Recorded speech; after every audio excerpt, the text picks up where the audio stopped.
جو unprecedented popularity ہے جس کی وجہ سے یہ سارے الیکشنز جب نام سنتے ہیں تو کام پہ ٹانگنی شروع ہو جاتی ہیں کیونکہ یہ خوف زدہ ہیں.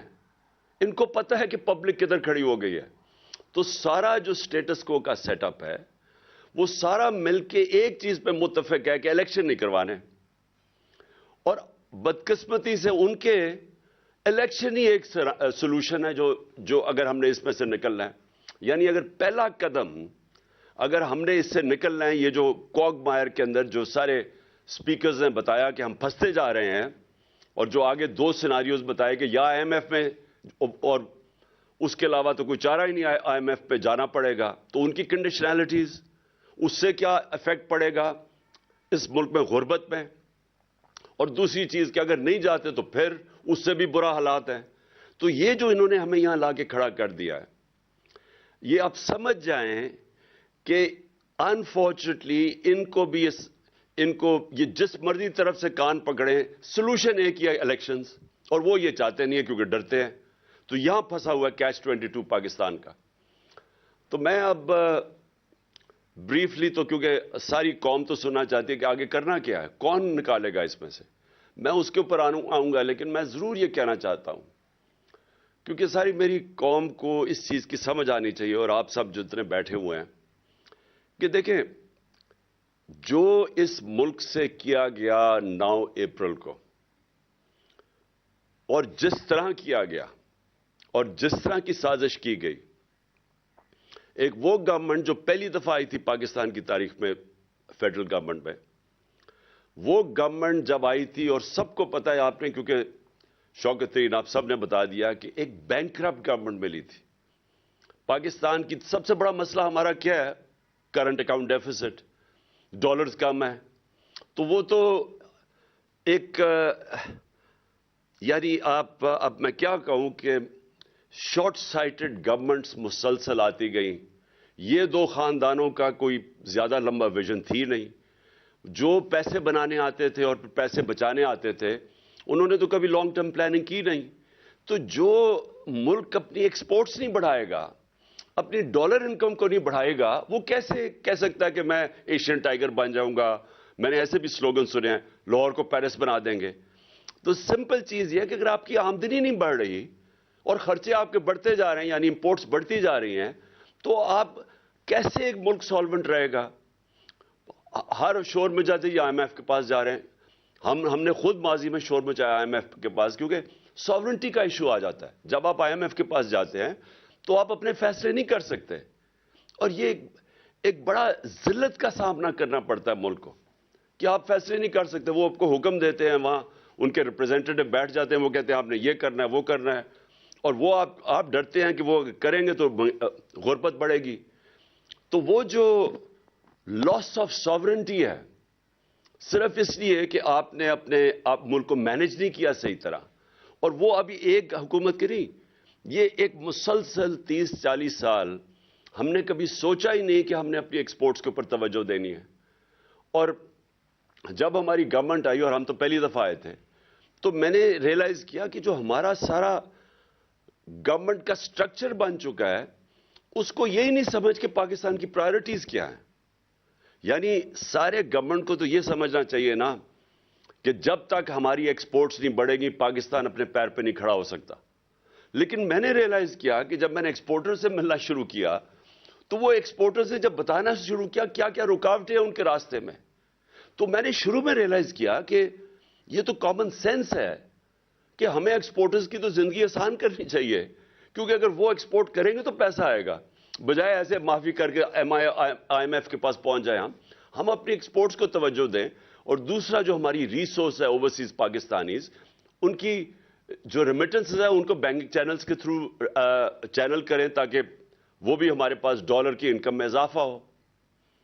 تو میں نے دونوں جگہ دیکھا، ان کے لیے بھی آسانیاں نہیں کوئی پیدا کرنے کے لیے تیار تھا جو ریمیٹنسز تھی، نہ ہی ہم اپنے ایکسپورٹرز کے لیے کوئی مدد کر رہے تھے. اور پھر جو فیوچر ہے ٹیکنالوجی کا، میں نے جب آئی ٹی سیکٹر کو دیکھا تو وہاں بھی وہ سارا آئی ٹی سیکٹر سے جب بات کی، ہر جگہ رکاوٹیں تھیں ان کے راستے میں. یعنی ان کو ہم انکریج کر رہے تھے، جو آئی ٹی کی فرمز تھی، کہ اپنا پیسہ باہر رکھے، ملک سے اپنے ڈالرز باہر رکھیں. حالانکہ بڑا آسان تھا ان کے لیے انسینٹیوائز کرنا کہ وہ اپنا ڈالر پاکستان میں لے کے آئیں. لیکن وہ جو سٹرکچر بنا ہوا ہے ایف بی آر کا، جو ہمیں شروع میں آئے ایف بی آر گورنمنٹ کا، وہ اس کے اوبلیویس تھا. اس کو سمجھ ہی نہیں تھی کہ کیوں، یعنی ایک ملک بینکرپٹ ہے، ہمارے پاس ڈالرز نہیں ہے، لیکن جو ڈالر جنہوں نے انکم پروڈیوس کرنی ہے ان کے لیے کوئی انسینٹیوز ہی نہیں تھے، اور بلکہ رکاوٹیں تھیں. اور پھر ہر جگہ پہ جا کے ریڈ ٹیپ تھی، ہر جگہ جا کے وہ پھنس جاتے تھے. تو سب سے بڑی بات یہ کہ اس سے کبھی کسی نے پرائرٹائز کیا ہی نہیں. نون لیگ جو کہتے ہیں ہم بڑا زبردست پاکستان چھوڑ کے گئے ہیں، ایک تو پاکستان کی تاریخ کا آپ نے مینشن کیا، سب سے بڑا کرنٹ اکاؤنٹ ڈیفیسٹ چھوڑ کے گئے. جبکہ تیل کی قیمتیں آپ اٹھا کے دیکھیں ان کے دور میں، ان کو تو بونانزا مل گیا تھا. ہمارے دور میں تیل کی قیمتیں دیکھیں تو ان کو تو تیل بڑا کم قیمت پہ مل رہا تھا، اس کے باوجود سب سے بڑا کرنٹ اکاؤنٹ ڈیفیسٹ چھوڑ گئے. مین ہمیں تو پرابلمز آیا جو ہمارے دور میں، وہ جب کموڈیٹی سپر سائیکل آیا اور تیل کی قیمتیں اوپر گئیں تو ہمارا تو کرنٹ اکاؤنٹ ادھر افیکٹ ہوا. اوپر سے ہمیں کرونا کا پڑ گیا، ہمیں کووڈ $3 ارب کی کووڈ ویکسینز خریدنی پڑی، یہ ان یوزول کاسٹ ہے، تو ہمیں تو وہ افیکٹ ہوا. تو ان کو کیا پرابلم تھا؟ تو انہوں نے سب سے بڑا کرنٹ اکاؤنٹ ڈیفیسٹ، ایکسپورٹس بڑھی نہیں ان کے 5 سال کے اندر، تو یہ اکانومی کیسے ٹھیک کر کے چلے گئے؟ آپ کرنٹ اکاؤنٹ بھی سب سے بڑا چھوڑ جائیں، ایکسپورٹس بڑھائیں نا، تو وہ کیسے گورنمنٹ کہہ سکتی ہے کہ ہماری پرفارمنس اچھی ہے؟ وہ ہمیں ملک ملا. اور میں صرف یہ ریپیٹ کرنا چاہتا ہوں کیونکہ بار بار ہمیں کہا گیا کہ جناب آپ فیل ہو گئے ہیں. اس طرح کا میڈیا پروپیگنڈا ہم نے فیس کیا. میں آپ کو یقین دلاتا ہوں کہ اتنا پریشر میڈیا نے ہمارے اوپر ڈالا. ایک طرح آج کہہ رہے ہیں نا جی، نیشنل سیکیورٹی کاؤنسل کی میٹنگ ہوئی تو انہوں نے کہا جی کہ اکانومی میں اور ہمیں ساروں کو کنسنسس ڈیولپ کرنا چاہیے. اور انہوں نے بائی دی وے بڑی انٹرسٹنگ بات کی کہ ڈالرز ملک سے باہر جا رہے ہیں وہ روکنے چاہیے. میں نے یہ بھی بڑی نیشنل سیکیورٹی کاؤنسل کی میٹنگ میں سنا. تو ڈالرز سب سے زیادہ کون باہر بھیجتا ہے؟ یہ سرے محل جو تھا یہ کدھر، کون سے ڈالر سے بنا تھا؟ یہ جو 4 مے فیئر کے فلیٹس ہیں یہ کون سے، ادھر سے کدھر سے جنریٹ ہوئے تھے ڈالر؟ وہ یہیں سے پیسہ باہر گیا تھا. وہ جو $60 ملین پڑا ہوا تھا آصف زرداری کا سوئٹزرلینڈ میں جو واپس آنا تھا، وہ کدھر سے ڈالر گئے تھے؟ وہ سارے چوری ہو کے یہاں سے گئے تھے. تو یہ آج بلوں کو بٹھا دیا دودھ کی حفاظت کرنے کے لیے، اور وہ ہمیں بتا رہے ہیں کہ کیسے آپ نے روکنا ہے جناب ڈالرز ملک سے باہر جانے کے لیے. سب سے بڑے منی لانڈرز تو یہ ہیں. حدیبہ پیپر مل کیا تھی؟ منی لانڈرنگ تھی. تو سارے جو منی لانڈررز ہیں وہ ہمیں درس دے رہے ہیں آج کے جی ڈالرز روکنا ہے ملک سے باہر جانے کے لیے. تو میں اپنی صرف پرفارمنس بتانا چاہتا ہوں کہ یہ جو آج باتیں ہمیں کر رہے ہیں کہ جناب ملک بڑا تباہ ہو گیا اور کوئی بارودی سرنگیں تھیں، تو میں صرف، کیونکہ آپ نے یہ سنے بھی ہوں گے اسٹیٹسٹکلی، میں پھر ریپیٹ کرنا چاہتا ہوں کہ جو ہمیں پاکستان ملا تھا سب سے بڑا کرنٹ اکاؤنٹ ڈیفیسٹ، اکانومی ہمارے برے حالات میں تھی. پہلی دفعہ ہم گورنمنٹ میں آئے. میں یہ بھی کہہ دوں کہ ہمارا پہلی دفعہ جب ہم گورنمنٹ میں آئے، ہمارا امریکہ کی طرح کوئی سسٹم ایسا نہیں تھا کہ 2 مہینے، اب جب بائیڈن ایڈمنسٹریشن جب آئی تو 2.25 مہینے ان کو ہر ڈپارٹمنٹ نے بریفنگ دی کہ ہمارے حالات کیا ہیں. ایک ڈپارٹمنٹ کی بریفنگ ملی ان کو. ان کی پوری تیاری کر کے لے کے آئے. ہمارا یہاں سسٹم ہی کوئی نہیں تھا. ہمیں تو 3 دن پہلے پتا چلا کہ جناب اب ہماری میجورٹی پوری ہو گئی اور گورنمنٹ بن رہی ہے. اس کے بعد جب گورنمنٹ میں آئے تو پہلی دفعہ پریزنٹیشن مجھے ملی کہ گورنمنٹ کی صورتحال کیا تھی. تو ایک نئی پارٹی بھی آئی پہلی دفعہ گورنمنٹ میں، پہلی دفعہ ہم نے یہ پتا چلا کہ حالات کیا ہیں. تو میں صرف یہ کہنا چاہتا ہوں کہ اس کے باوجود، اور مجھے بڑا فخر ہے کہ میڈیا پروپیگنڈا ایسا تھا ہمارے خلاف کہ جی تباہ ہو گیا ملک اور یہ ہو گیا وہ ہو گیا. تو ہم آپ یقین کریں کہ جب ہماری کیبنٹ کے اندر یہ فگرز پریزنٹ کی گئی کہ ہماری 5.7 اور 6% گروتھ ریٹ تھی آخری 2 سال، جو پاکستان کی تاریخ میں، اگر آپ ڈکٹیٹرز کو نکال دیں اور امریکن ڈالرز کو نکال دیں جو سیٹوں سینٹوں میں ایوب خان کے پاس آئے، ضیاء الحق کے زمانے میں افغان جہاد پہ آئے، جب انہوں نے کہا جی پینٹس ہیں تو انہوں نے اور ڈالرز منگوائے، اور پھر اپنے 80,000 لوگ مروا لیے وار آن ٹیرر میں اور وہ ڈالرز آئے. اس کو آپ نکال دیں تو یہ پاکستان کی تاریخ کی سب سے بہترین پرفارمنس ہے. اور جب یہ ہماری کیبنٹ کے اندر یہ پرفارمنس بتائی گئی تو میں آپ سب کو بتاؤں کہ ہماری کیبنٹ والے نہیں مان رہے تھے. اتنا بڑا پروپیگنڈا چل رہا تھا, ہم پہلے سے کنونس ہوئے تھے کہ جی ہم ملک تباہ ہو گیا, ہم اتنے برے ہیں. تو جب یہ فگرز اناؤنس ہوئی ہماری کیبنٹ میں, اور پھر ہماری کیبنٹ نہیں مان رہی تھی, باقاعدہ پھر بریک ڈاؤن دی کہ اس سیکٹر میں اتنی, ایگریکلچر میں یہ گروتھ, سروس سیکٹر, تو وہ میں آپ کے سامنے رکھتا ہوں کیونکہ میں اس لیے سمجھتا ہوں کہ یہ ہماری بہت بڑی اچیومنٹ تھی. اور یہ اچیومنٹ اس لیے تھی کہ آئی ریپیٹ اگین کہ ہماری تو پہلی دفعہ گورنمنٹ پاور میں آئی تھی. اب یہ ذرا دیکھ لیں, میں نے آپ کو بتا دیا کہ 2021 میں 5.7% گروتھ ریٹ, 7.4. 21-22 کے اندر 6% گروتھ ریٹ. ایگریکلچر 17 سالوں کے بعد 4.4% گروتھ ریٹ, 4 بمپر کراپس 2 سال میں. سروس سیکٹر کی گروتھ 6.2%, یہ بھی 17 سال میں ہائیسٹ گروتھ ریٹ تھی. ایکسپورٹس ہماری ہائیسٹ تھیں, جو پہلی دفعہ انسینٹیوائز کیا ایکسپورٹرز کو, اور اس کا نتیجہ آیا $32 بلین ایکسپورٹس, ہائیسٹ پاکستان کی تاریخ کا. ان کو انسینٹیوائز کیا آپ نے اوورسیز پاکستانیز کو بینکنگ چینل سے بھیجنے کے لیے, $31 ارب ریمیٹنسز, یہ بھی ریکارڈ تھا. ہماری ٹیکس کلیکشن پاکستان کی تاریخ کی سب سے زیادہ تھی, 6.1%. اور میں یہ ریپیٹ کر دوں کہ جو ہم نے, اور بڑا مشکل تھا ہمیں جو چینجز لائیں تاکہ ہماری ٹیکس کلیکشن بڑھے, آٹومیشن کے اوپر جانے کے لیے بڑی ریزسٹنس تھی, لیکن ہم یہ سارے بیریئرز کراس کر گئے تھے. پتہ نہیں آپ کو شوکت ترین نے بتایا یا نہیں, ہم نے 34 ملین نئے ٹیکس پیئرز ڈسکور کیے تھے, یا میرے خیال میں 40 ملین, شوکت کلیئر کر دے گا بعد میں. تو یہ ہم نے نئے ٹیکس پیئر کیسے ڈسکور کیے تھے؟ نادرا کے ساتھ بیٹھ کے ہم نے پھر اپنے وہ انالیسز کیا, سافٹ ویئر استعمال کیا, آرٹیفیشل انٹیلیجنس کے, ہم کیسے ان کا رہن سہن کیا تھا, وہ کوئی ٹیکس نہیں دے رہے تھے. تو یہ 34 ملین نئے ٹیکس پیئر ڈسکور کیے تھے, یا 40 ملین, میں فگر بھول گیا ہوں, یہاں نہیں لکھا ہوا. تو ہم, اور پھر ٹریک اینڈ ٹریس سسٹم, یہ جو بڑی بڑی سیمنٹ اور یہ شوگر انڈسٹری, یہ جو سیلز ٹیکس ایویڈ کرتے ہیں, اس کے لیے ٹریک اینڈ ٹریس سسٹم لے آئے تھے تاکہ اس میں سے امپاسبل ہو کسی قسم کی ٹیکس ایویژن. تو ہمارا خیال تھا کہ یہ ہم نے 8 ٹریلین تک لے کے جانی تھی, 8,000 ارب تک اپنی ٹیکس کلیکشن لے کے جانی تھی جب انہوں نے گورنمنٹ کرائی. اور پھر جو سب سے ریلیونٹ چیز ہے, 55 لاکھ 3 سال میں نئی نوکریاں ہم نے پروڈیوس کی. اور جو ہمارا آئیڈیا تھا کہ اس سے ہم نے بہت تیزی سے اور آگے جانا تھا.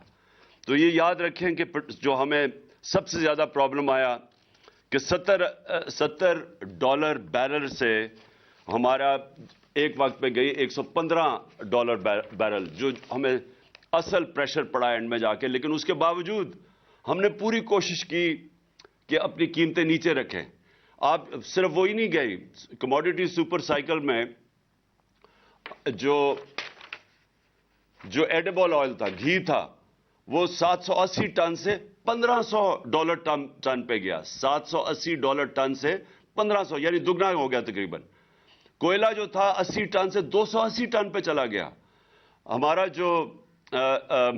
اور اس کے باوجود جو ہماری کنزیومر پرائس انڈیکس تھا وہ 12.2 پہ رکھا ہم نے, اور جو سینسٹیو پرائس انڈیکس تھا وہ 14% پہ ہم نے رکھا مارچ 22 تک. اور اس کے علاوہ ہمیں یہ جو میں نے پھر سے ویکسینز کی میں نے بات کر دی.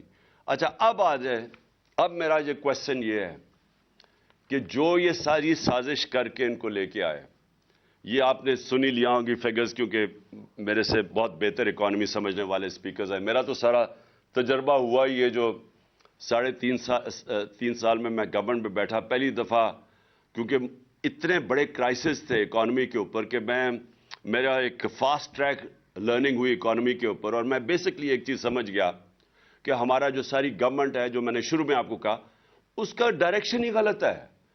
یعنی ہونا یہ چاہیے کہ اگر آپ کو پتہ ہے کہ آپ کا جیسی اکانومی بڑھے گی تو آپ نے باٹل نیک آ جائے گا کرنٹ اکاؤنٹ کا، تو ساری ملک کو کوشش کرنی چاہیے کہ ہم وہ ڈالر کی انکم بڑھائیں تاکہ وہ ہمارا باٹل نیک نہ آئے. میں نے اس کے لیے 2 پروجیکٹ شروع کیے. ایک تھا ہمارا بنڈل آئلینڈ کا کراچی، اور ایک تھا یہ راوی سٹی لاہور. راوی سٹی لاہور کا مقصد ایک تو یہ تھا کہ ہم لاہور کو بچائیں. راوی بالکل ختم ہو گیا، ایک سیوریج ڈمپ بن گیا، تو ہم نے راوی کو بھی اس کو پہلے تو براج بنا کے واٹر ٹیبل اوپر کرنی تھی لاہور کی، اور اس کے ارد گرد ہم نے ہائی رائزز بنانی تھی. ہائی رائزز اس لیے بنانی تھی کہ ہمارا سارا جو ایگریکلچر زمین ہے وہ ختم ہوتی جا رہی ہے.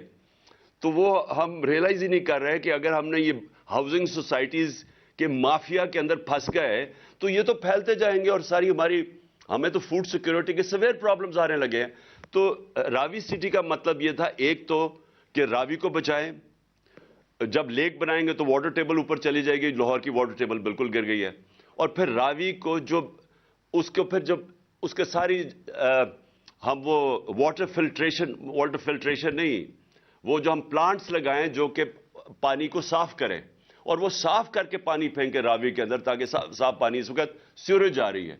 تو وہ اور اس کا جو کوشش ہماری یہ تھی کہ اوورسیز پاکستانیز کی انویسٹمنٹ لے کے آئیں، کیونکہ وہ سب سے سیف انویسٹمنٹ ان کے لیے پراپرٹی ہے. اور اس کے علاوہ ہمارے پاس چائنیز کی $2.5 بلین کی انویسٹمنٹ تیار تھی. تو یہ دونوں، ایک کراچی کا جو پروجیکٹ تھا وہ سکٹل کیا گیا، وہاں دبئی سے انویسٹرز آ رہے تھے کراچی میں، وہ بھی پھر ایک نئی ماڈرن سٹی بن رہی تھی جو ہمارا پلان تھا، اس کو سکٹل کیا گیا. NOC سندھ گورنمنٹ نے دے کے واپس لے لیا. اس میں ہم ایکسپیکٹ کر رہے تھے کہ ہماری ڈالر انکم بڑھ جائے گی، جب تک وہ ہمیں بریدنگ سپیس دے گا، جب تک کہ ہم اپنی ایکسپورٹس نہیں بڑھا لیتے، جب تک ہم یہ جو انٹرم پیریڈ ہے، ہم نے سوچا تھا کہ اوورسیز پاکستان اس کی اسپیشلی ہم انویسٹمنٹ لے کے آئیں گے اور اس سے ہمارا ڈالر ریزروز بڑھ جائیں گے. اور پھر ہم نے یہ بھی سوچا تھا کہ جو اسپیشل اکنامک زونز ہم نے بنائے تھے جن کے اندر اور اپنی ایکسپورٹ انڈسٹری کو لانے کے لیے جن کے لیے اسپیشل زونز بنائے تھے، وہ ہم نے چائنیز کے ساتھ مل کے پورا پلان کیا ہوا تھا کہ وہ اپنی انڈسٹری کو ریلوکیٹ کریں گے یہاں. لیکن بدقسمتی ہماری کیا ہوئی؟ ہماری یہ ہوئی کہ وہ کووڈ آ گیا، اور کووڈ سے کیا ہوا؟ کووڈ سے چائنا بند ہو گیا. تو وہ جو ہم ایکسپیکٹ کر رہے تھے Chinese investment in industrial zones میں، جس سے بھی ہماری ڈالر ریزروز بڑھنے تھے، تو وہ بدقسمتی سے وہ وہاں رک گئے. اور یہ جو ایک سٹی جو وہ سکٹل کر دی، اور لاہور کا بدقسمتی سے یہاں سٹے آرڈر 10 مہینے 11 مہینے ہمارا وہ رک گیا. تو اس کی وجہ سے جو ایکسٹرا ڈالرز ہم انکم ایکسپیکٹ کر رہے تھے وہ نہیں آئی. اچھا جی، اب یہ آ گئے، اور اس کی بہت، میں جتنا بھی کہوں مجھے ابھی تک سمجھ نہیں آئی کہ کیا اس کے پیچھے تھنکنگ تھی، کیا وجہ تھی کہ گورنمنٹ جس کی بہترین پرفارمنس تھی اس کو ہٹایا گیا، اور پھر پوری ایک سازش کے تحت ان چوروں کو پھر ہمارے اوپر مسلط کر دیا گیا. تو وہ میں شروع میں آپ کو بتا چکا. لیکن انہوں نے کیا مہنگائی 50 سال میں سب سے زیادہ مہنگائی، CPI 25.5%، consumer price index, sensitive price index 30%، آٹا، بجلی، پیٹرولیم، وہ لے لیں، پیاز لیں، ٹماٹر لیں، گھی لیں، دالیں لیں، 100% سے 200% یہ ان کی قیمتیں بڑھ گئیں. اس وقت تک 15 لاکھ ٹیکسٹائل مزدور اپنی نوکریاں کھو بیٹھے ہیں، اور انڈسٹری بند ہوتی جا رہی ہے. یہ آپ کے سامنے سب رکھا ہوگا. اور میں جب مجھے یاد ہے کہ پچھلے مارچ اپریل میں ٹیکسٹائل انڈسٹری والے مجھے یہ کہتے تھے کہ ہمارے پاس مزدور نہیں مل رہے، ہمیں فیصل آباد میں ہمیں باہر سے مزدور منگوانے پڑ رہے ہیں. اور وہی ٹیکسٹائل انڈسٹری آج آپ دیکھ لیں کہ 15 لاکھ ورکرز بے روزگار ہو گئے ہیں. ریمیٹنسز، یہ آپ نے سنی لیا ہوگا، ایکسپورٹس اور ریمیٹنسز، ان کا مائنس آ رہا ہے. 2 ارب روپیہ مہینے کی کمی آنی شروع ہو گئی ہے ایکسپورٹس اور ریمیٹنسز میں جو ہم نے بڑھائی تھی. اور فورن ایکسچینج ریزروز آپ کے سامنے ہیں. مارچ کے اندر 16.4 تھا, آج پہنچ گئے 5.7 پہ. یہ بھی آپ کے سامنے آ گیا ہوگا. روپیہ اس وقت انٹر بینک پہ جس طرح 226 ہے, اور انفارملی وہ 260 پہ پہنچ گیا.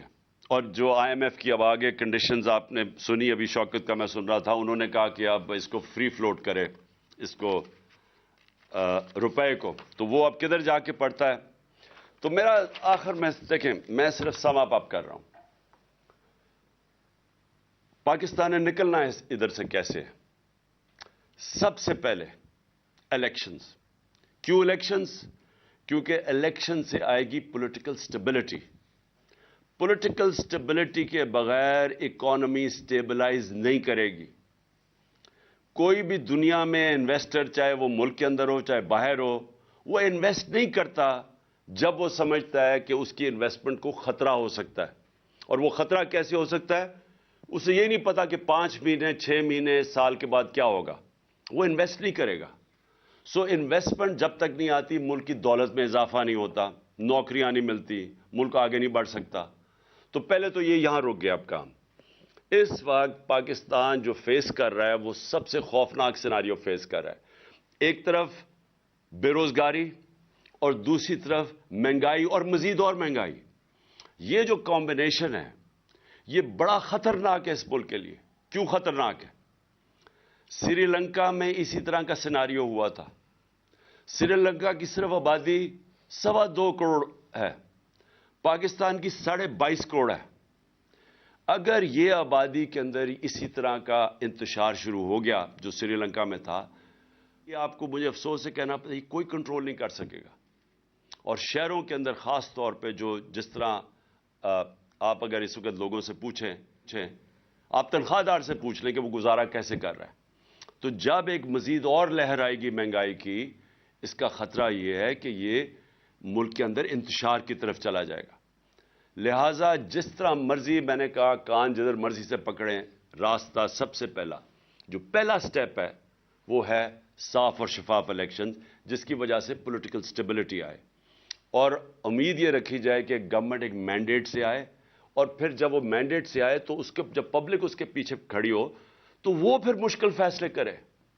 مشکل فیصلے نہ امپورٹڈ حکومت کر سکتی ہے جن کے پاس مینڈیٹ ہی کوئی نہیں ہے, جو کہ الیکشن نہیں آکشن کے ذریعے آئے ہوں, جو کہ پیسے خرچ کر کے چوری کے پیسے سے لوگوں کے ضمیروں کو خریدیں. وہ کبھی بھی گورنمنٹ کے پاس وہ مورل اتھارٹی نہیں ہوتی جو کہ مشکل فیصلے کر سکے. لوگ اس لیے یہ ڈرتے ہیں. اور یہ جب آئی ایم ایف نے ان سے کہنا مشکل فیصلے کرو, یہ ان کے لیے آسان نہیں ہوگا کیونکہ پبلک ان کے ساتھ نہیں ہے. تو پبلک تو اس کے ساتھ ہوگی جو کہ جب وہ ٹرسٹ کریں گے, کہ جب وہ پبلک کو جو بھی لیڈرشپ کہے گی کہ دیکھیں یہ مشکل وقت ہے, یہ میں کر رہا ہوں اور اس کے بعد آپ کے لیے آسانیاں پیدا ہوں گی, تب پبلک مشکل گزار لیتی ہے.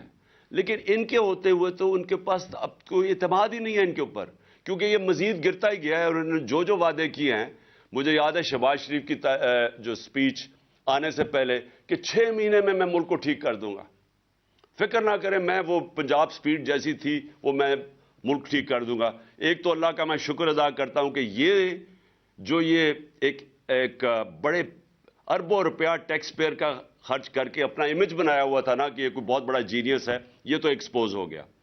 دوسری چیز, وہ اسحاق ڈار, وہ بڑا اس کے سارے کیسز معاف کیے, ساری کرپشن کے کیسز اس کے دھوئے, اس کو ڈرائی کلین کیا, پھر NRO 2 دے کے یہاں بلایا, تو وہ بھی ساری دنیا کو پتا چل گیا کہ وہ کتنے پانی میں ہے. اس لیے جیسے ہی آپ کے الیکشنز اور مینڈیٹ آئے گا, وہ پھر پہلا سٹیپ ہوگا. اس کے بعد سب سے امپورٹنٹ چیز پاکستان میں رول آف لا ہے. اکانومی کنیکٹڈ ہے رول آف لا کے ساتھ. یہ لوگوں کو غلط فہمی ہے کہ جناب مجھے جو جنرل باجوہ وہ ہر چیز کے ہر فن مولا بن گئے تھے, تو ہمیں بتا رہے ہیں کہ جناب دیکھیں آپ اکانومی کے اوپر کانسنٹریٹ کریں, یہ احتساب کو بھول جائیں, یہ اکاؤنٹیبلٹی بھول جائیں. ان کو یہی نہیں پتا آج تک کہ دنیا کا نقشہ اٹھا کے دیکھ لو, جن ملکوں کے اندر کلین گورننس ہے, رول آف لا ہے, وہ خوشحال ہیں. اور جن ملکوں میں یہاں NRO دیا جاتا ہے بڑے ڈاکوؤں کو اور بیچارے چھوٹے چوروں کو پکڑا جاتا ہے، وہاں سارے ملکوں میں غربت ہے۔ رول آف لا کنیکٹڈ ہے خوشحالی کے ساتھ۔ دنیا کے اندر جدھر بھی خوشحالی آئی ہے پہلے رول آف لا آیا ہے۔ یہ ہو ہی نہیں سکتا کہ ملک میں ڈاکے مارے جائے، جو ایلیٹ ہو وہ اوپر بیٹھ کے ملک چوری کرے اور آپ سمجھے کہ ملک ترقی کر جائے گا۔ یہ کبھی نہیں ہوا، اور اگر یہ ہوتا تو یہ دونوں جو خاندان 30 سال اس ملک کے اوپر مسلط رہے ہیں تو ان کو ملک کو ٹھیک کر دینا چاہیے تھا۔ ان کے دور میں ہی تو سارے قرضے چڑھے ہیں۔ تو یہ کسی کا اگر خیال ہے، اور یہ سیلف سٹائل، کیونکہ بدقسمتی یہ ہے کہ جب آپ کے پاس اتنی پاور آ جائے جو ایک جنرل باجوہ کے پاس تھی، تو وہ سمجھتے ہیں وہ ہر فن مولا، وہ ہر چیز کے ایکسپرٹ بن جاتے ہیں۔ تو ہمیں لیکچر دیے جا رہے تھے کہ نہیں جی ان کو NRO دے دو اور آپ صرف اکانومی پہ کانسنٹریٹ کرو۔ میں یاد ان کو کروایا کہ چائنا نے 450 وزیروں کو جیلوں میں ڈالا ہے، جو دنیا میں سب سے تیزی سے بڑھ رہی ہے اکانومی، اس کو کیا ضرورت پڑی تھی کہ 450 وزیروں کو پچھلے 7-8 سال میں جیلوں میں ڈالو؟ اس لیے رول آف لا کنیکٹڈ ہے، اور میں آپ کو یقین دلاتا ہوں کہ ہماری جو سب سے بڑی ریسورس ہے اوورسیز پاکستانی ہے۔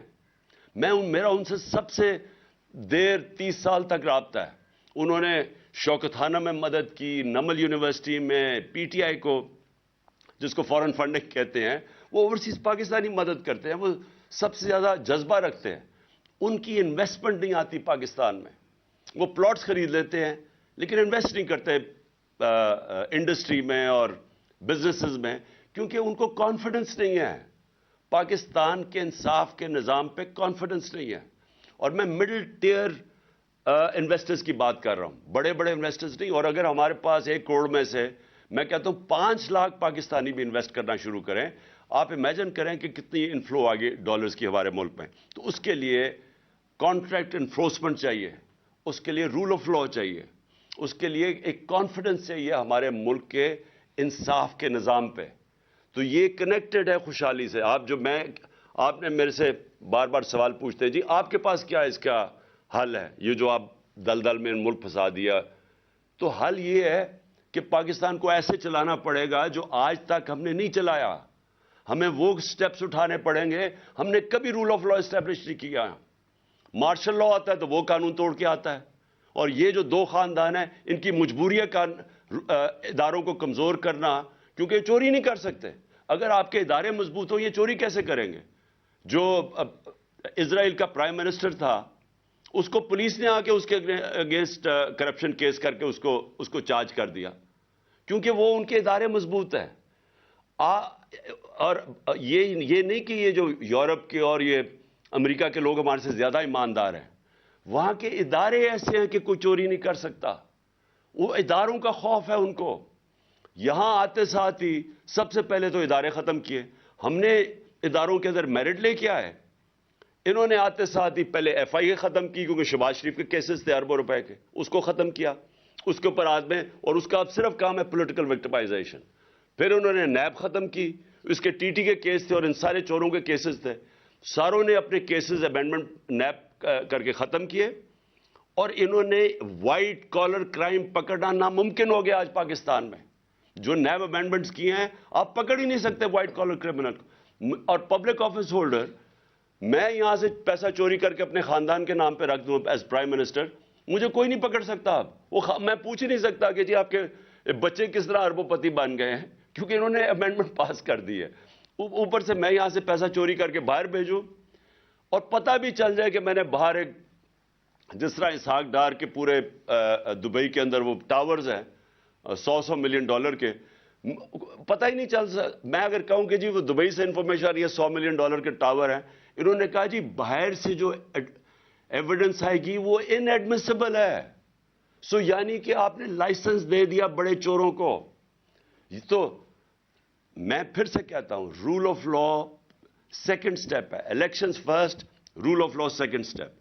تیسرا، یہ جو شوکت نے بات کی، ری اسٹرکچرنگ کرنی پڑے گی۔ یہ جو بڑے بڑے ہمارے گورنمنٹ کارپوریشنز ہیں ان کو ری اسٹرکچر کرنا پڑے گا، کیونکہ یہ اتنا زیادہ پیسہ اس وقت کھا رہے ہیں۔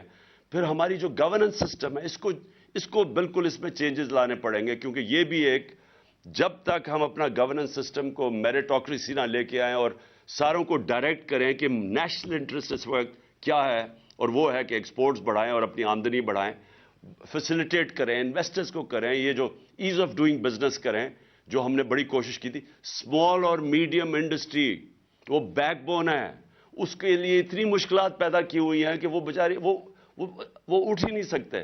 ان کے لیے ہم نے ساری یہ جو گلوٹین کیے تھے، ہم نے جو ریگولیشنز ختم کیے تھے، ان کے لیے آسانیاں وہ کرتے جا رہے تھے. جب تک ہم اسمال اور میڈیم انڈسٹری کو نہیں اٹھاتے، اور وہ بیک بون ہے امپلائمنٹ کے لیے بھی، اور پھر ساری دنیا کے اندر ادھر سے ویلتھ کریشن جو کرنی ہے وہاں سے، تو اس کے لیے آسانیاں پیدا کرنے کے لیے یہ وہ سٹیپس ہیں. اور پھر میں پاکستان کا ٹورزم پوٹینشل ہے، وہ ہم بدقسمتی سے وہ پھر کووڈ آ گیا تو ساری دنیا میں ٹورزم کولیپس کر گئی. ٹورزم پاکستان کا اتنا بڑا پوٹینشل ہے. اور میں نے یہاں آسٹریا سے وہ آیا ایکسپرٹ ہے ریزورٹس کا، آسٹریا میں سکینگ کے وہ ایکسپرٹس ہیں، اس نے مجھے کہا کہ پاکستان دنیا کا سکینگ کیپٹل بن سکتا ہے، کیونکہ ہمارے پہاڑ بڑے اونچے ہیں تو وہاں برف بڑی دیر تک رہتی ہے. تو اس نے مجھے اور پورا پلان بنا رہے تھے کیسے سکینگ ریزورٹس. تو یہاں پاکستان میں ہمارے پاس ٹورزم کے اندر اتنا ان ٹیپ پوٹینشل ہے. سارا ہمارا جو سمندر ہے اس کے ساتھ ساتھ زبردست پوٹینشل بنا ہوا ہے. سو ٹورزم کے اوپر، کیونکہ وہاں سے ڈالرز آئیں گے باہر سے، اور میں بات کر رہا ہوں کہ مڈل ایسٹ سے.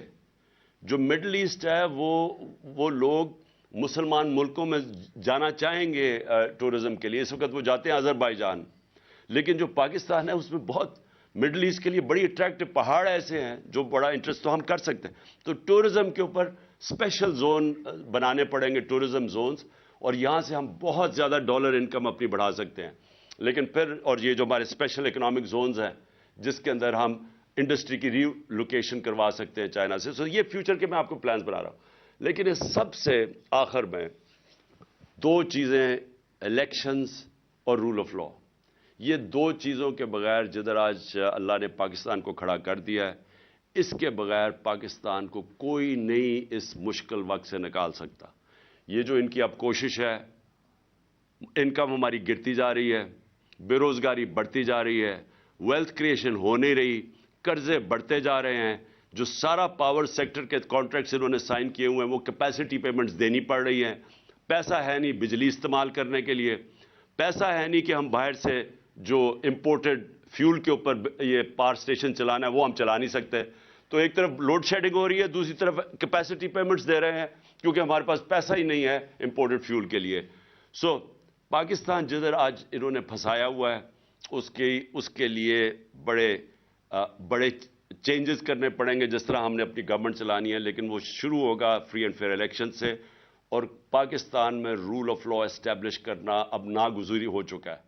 اس کے بغیر ہم اس ملک کو اب ایک آزاد، خود مختار، ساورن، ایک غیرت مند قوم ہم اب نہیں رہ سکتے. ہمیں اگر یہی طریقہ ہے کہ جی بھاگ کے جا کے پیسے مانگو کسی سے، کبھی کسی سے پیسے مانگ رہے ہیں، اپنی عزت کھو رہے ہیں، اس طرح پاکستان سروائیو نہیں کر سکتا.